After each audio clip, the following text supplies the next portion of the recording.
All right, man. Good to see you again. Yeah, good to see you. How are you? Pretty good. It's good to be back. Yeah.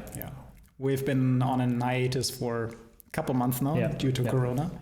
And we're recording this in Berlin, but you are from another place in Germany, far, far away. Far, far away. I have to fly in to Berlin. Yes. So we didn't want to do it online because the quality is a bit worse. So it's also much easier in this way, right? Yeah.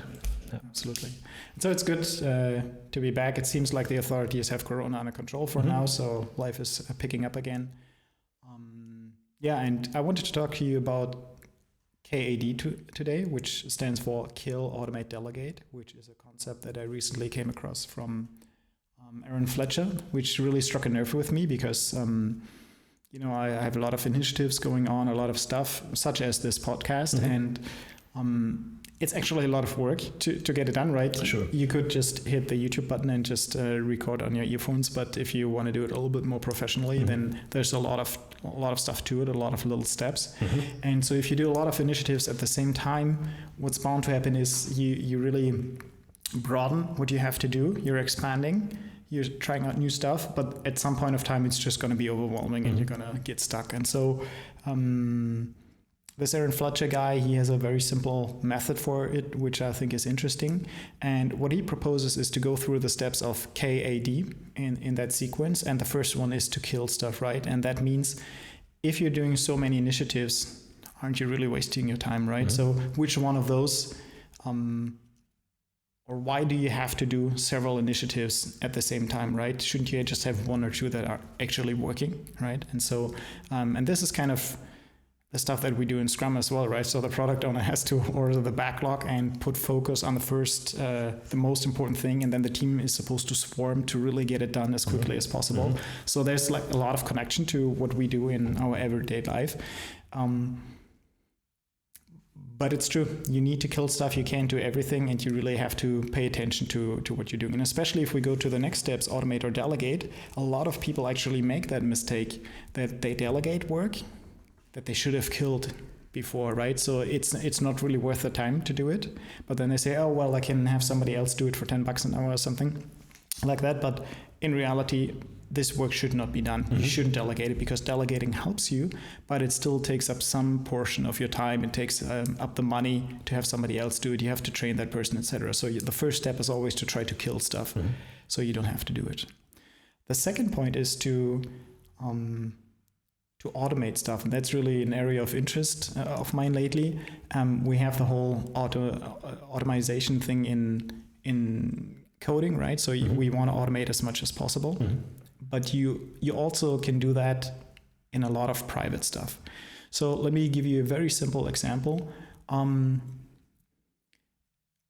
people use a tool called Calendly, which is a tool for your calendar, as the name implies. And what you can do is you can open up time slots on your calendar that other people can book appointments in. So if I open like the Friday, all of Friday, then you, for example, if you wanted to talk to me or wanted to have a meeting, you can just go to Calendly and put my name in and book an appointment for that day.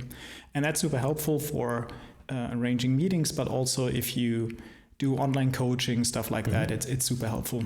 And so a lot of people are using Zoom to have online meetings, and a very easy step to automate is to connect those two. So there is a function where you can connect those two, and whenever somebody sets up a meeting, a Zoom meeting is automatically established and everything is like seamless, right? So you don't have to, okay, Sebastian has booked an appointment with me. Now I have to think, oh, did I already set up a Zoom room for that or not? And then I have to email it, and all of that is already gone, right? So it's completely automated. It doesn't even cost anything. So it's really powerful. And my feeling is that a lot of people don't know about this kind of stuff because it's basically built in most of the web platforms that are there right now. And even if they don't build it into their own platform, there's a tool called Zapier, and what it does, it doesn't do anything but that, right? So you can say, oh, I have this one software here and this other software there, and please connect them. And if somebody does something on one platform, please do something else on the other platform. Yeah, it's super awesome. It's really cheap, and it allows you to connect software platforms that weren't necessarily intended to be connected, right? And so it's super easy. And so you can automate a lot of stuff. And that is super powerful. And that is, if you want to keep an activity, you can automate it. That makes it take up less of your time, and you can just, instead of spending your time sending out Zoom rooms the whole time, it's just done, and you never have to think about it again. It's like, I don't know, if you're using Outlook, for example, and you're just getting emails every day and you are sorting them manually, you can add filters, rules for it, right? Yeah. And these are these small things that save you seconds, but multiple times over the day, right? And if you automate your stuff, then you just can free your mind with these jobs of, I don't know, sorting things, think of, have I create a meeting room for whatever. So these small things that are keeping your mind struggling with organizing stuff, right? Yeah, exactly. And I think that's a very important point, because I heard somebody else talk about it. I forgot his name, but he said, as an entrepreneur, you're constantly trying new stuff, right? You're constantly expanding, and then you have to take the time to contract again. And contract means to really structure everything that's going on. So you're expanding, you're seeing that something is working. Well, then you need to take the time to actually structure it.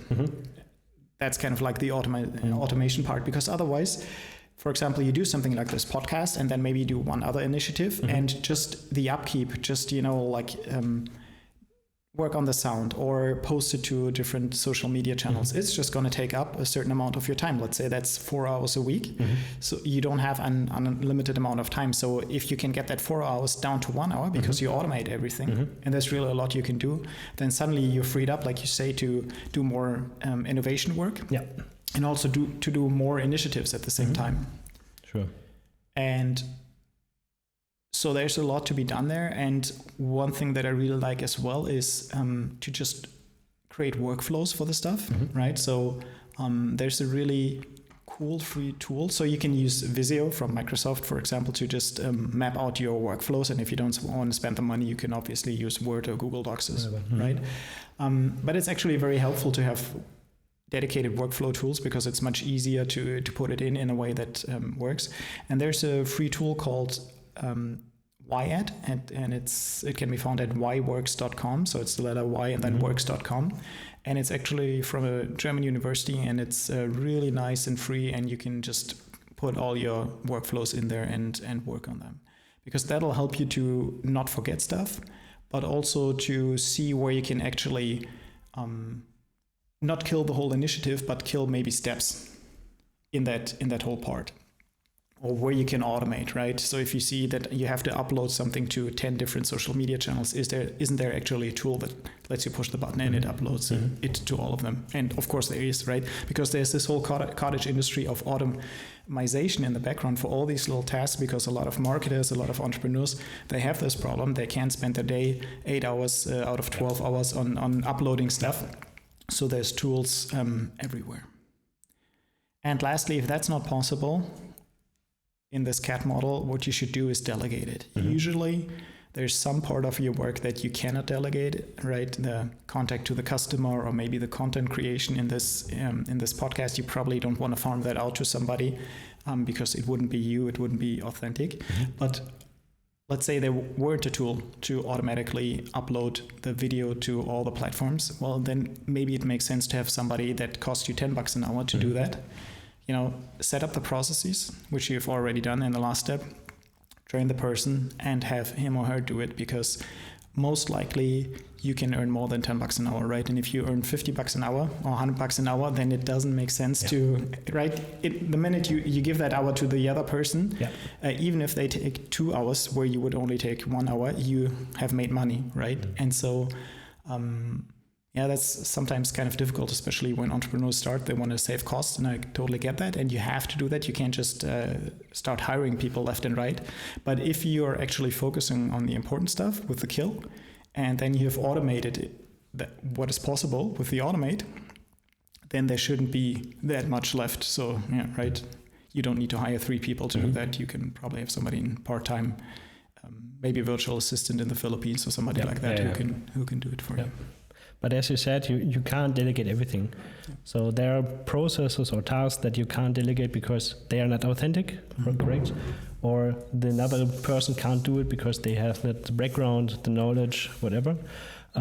So as you said, you have to choose the right task for the things that you delegate, right? Yeah. Absolutely. And I just want to quickly put it into a Scrum context because I can, in the back of my head, I can already feel people starting to add a new event, a new meeting to Scrum because they think this is interesting. And I think it is super interesting because people that work with Scrum usually do innovative work, right? They constantly build new stuff. And then sometimes they don't pay enough attention about the processes in the background, about the upkeep, about the maintenance. And so this is actually already built in because the product owners, when they order the backlog, they're supposed to order it by business value. And the business value can come from different sources, right? It could come from a new feature that lets us raise our prices or that gets us more customers. And that's what people tend to focus on.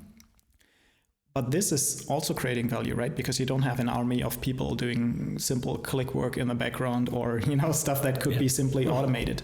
But my impression is that a lot of product owners don't realize that enough. And so they always, and this is not, I'm actually not trying to blame the product owners. I think it's kind of systematic in a sense because there's always a yearning for new features, right? You want to be in the review, you want to show the new feature, what can you do now, right? But sometimes it really makes sense to see, well, what are we doing already and how can we make that smaller? How can we lessen the burden on the team or some other departments that actually have to work with that? Yeah. Cool. That's it. All right.